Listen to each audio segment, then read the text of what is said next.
far as OG, he's definitely improving, but it's too early to tell for us when he'll be back. And so he just continues to rehabilitate, does a little bit more at times, and then it's still truly a day-to-day type of deal. But he's definitely improving. So as far as this game tomorrow, they score a lot of points, and they've been in some tough venues already with New Mexico and Marquette. They're coming off a win with St. Peter's the other night. Got a lot of respect for how they play offense. They do a great job of screening. They've got a very good inside-out, outside-in type of offense. They're big. They've got a good mix of shooting, athleticism, and then some very I think effective and quick big men for their size. And we've got to be really sharp. They run a ton of sets and a lot of actions, and we've got to be aware of that. But the most important thing for us inside of that is our communication, staying true to the concepts. It's another one of those things where we can take the time and focus on everything that they do offensively and not get ourselves better the way that we need to. And we've tried to really work hard this week on development, improvement, refinement, some reminders, because again, I think our lack of practice time affected us. Even though we won last week, I think it affected us. And so we've had a good week in that sense. We've had a very good week, and we're excited for the game. Go ahead. What was this week like? Was it a lot of downtime, just kind of refreshing guys? No. Well, it's everything. I mean, we took 2 days off this week. We took Monday and Wednesday off. So our practices were Tuesday. Yesterday's was Tuesdays was good, and then yesterday's was very energetic, not overly long, and then today's was not that long. We watched a lot of film today, but a little bit. Everybody has a focus, and when you've got time like this, it's really important. In some cases, it's development. In some cases, it is just reminders and seeing it on film, and at the same time getting out into practice and having that accountability for it. And I think I think there's a lot of energy to be gained from that, from even your best players, realizing that they need to get better.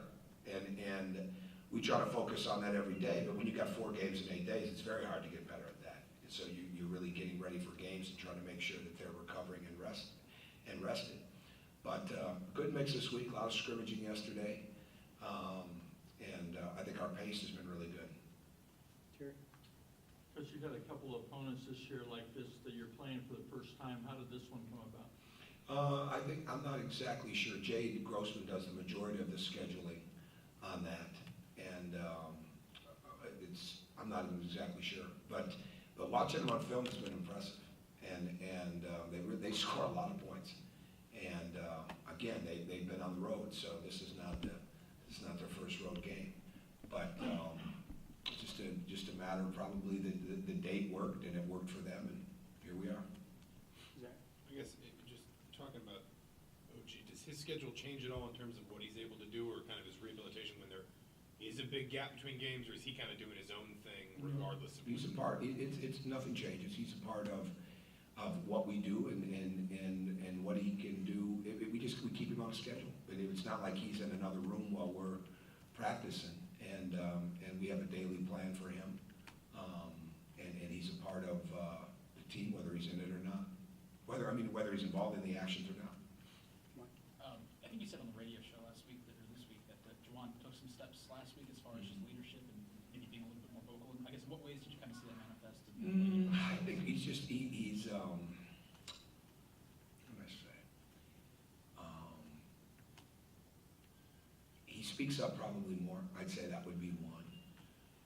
And again, he's trying to continue to improve his own game. So it's that ongoing of how do I hold other guys accountable while I'm getting better. Well, I mean, the trick is you do both all the time, and that's what the best players do. And I think he's learning a lot about that. And it's not, well, I'll wait for somebody else to say it. They may not say it, and it's pretty good when it's coming from him. So it's that, but it's ongoing. Everybody's trying to develop as a leader. I probably singled him out in one sense, but if we're going to get better, everyone has got to grow in that area.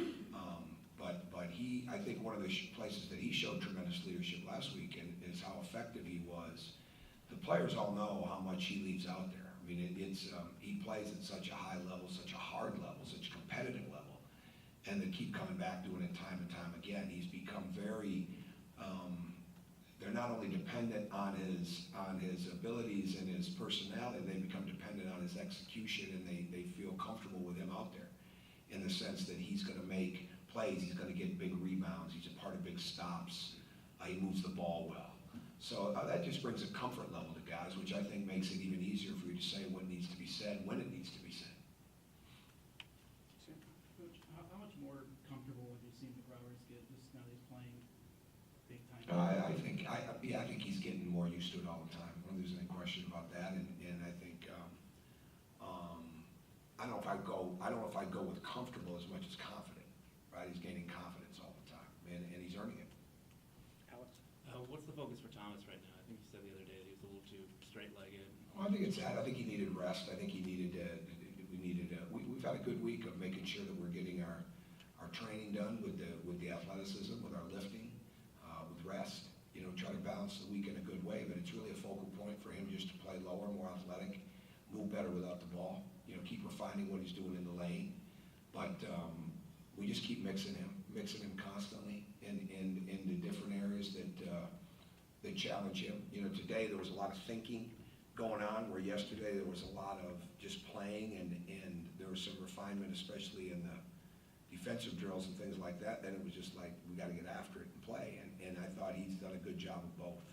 So he comes in every day with a great attitude, and he finds a way to impact the team with his energy constantly, and I think he gets a lot of energy from knowing that he's getting better. And I think in a week like this, I don't think there's any question he did.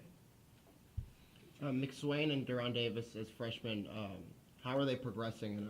And do you think they'll get more minutes as the non-conference season? Yeah, I think they're both progressing fine, and both going to continue to play for us without a doubt. Circling back to leadership, I know you talked, especially in the last couple of years, about Yogi being confident enough that he was vocal in the huddle, sometimes would even kind of take control of a huddle in some ways. Is there anybody on this team that's maybe that comfortable with it Well, I've yet? been passing huddles off the last couple games, and giving huddles to the guys. And so it's something that's just a spontaneous thing. But it's as a coach, you're just always trying to find those moments where they can impact. They can impact the team, whether it's on the spot, whether it's a setup in the sense of I'm going to give them this drill or that type of thing. It's not like you can come in every day with a plan for how you're going to make them a better leader. You got to react to what the moment is, and at times it's great to be proactive with it, but it's more the reaction and then the feel of it. So again, for us, it's just a matter of the more that they have to do things. When we always use the term play on demand. Well, sometimes, when you give them a situation of leadership, they're on stage right now, whether it's a huddle, whether it's a drill, whether it's something in the locker room. There's all these little moments that can turn into be, really good experience for them as we go. So I don't overthink it. I just kind of react to it. Okay, last question, Mark. Coach, next year at this time, you may be playing league games because of I think we'll have already played them. Well, I guess so. Are you in favor of that, or would you like to cut it down to 16 next year, or what are your thoughts about playing league games that early? Oh, I don't mind the 18. I hope it never goes to 20. And we're at 18 right now, correct? Yeah. Yeah. I don't think it'll go to 16. I'm fine with it early. I think it's great, actually, for this reason. I think it brings, there's so much attention that can come to basketball, and they can stay on going, and it doesn't take away from anything. It doesn't take away from football or anything like that at all, but it can continue to be a big part of it, and I think it gives your fans something to really be excited about. I think there's it's a good mix in your non-conference time of year with November and December to have a couple conference games like that. I'd certainly prefer it over, playing as soon as we come out of Christmas. But it is what it is. And so I think it's a good idea personally. as long as everybody's got to do it. You know, hopefully it's everybody's got a home, everybody's got a road, you know, type of thing. The balance thing I think is important, but I'm excited about it. I mean, it was great the way we opened up our season in Kansas. I mean, when there's an urgency level to your schedule, it helps your team. But then they have to learn how every game matters, you know, no matter what. And young teams always have a little bit harder time with that than the older teams. But anything that mixes in like that, that brings unbelievable attention to the league or to the game of basketball or something of that nature, I think is really good. Coach. All right, thank you.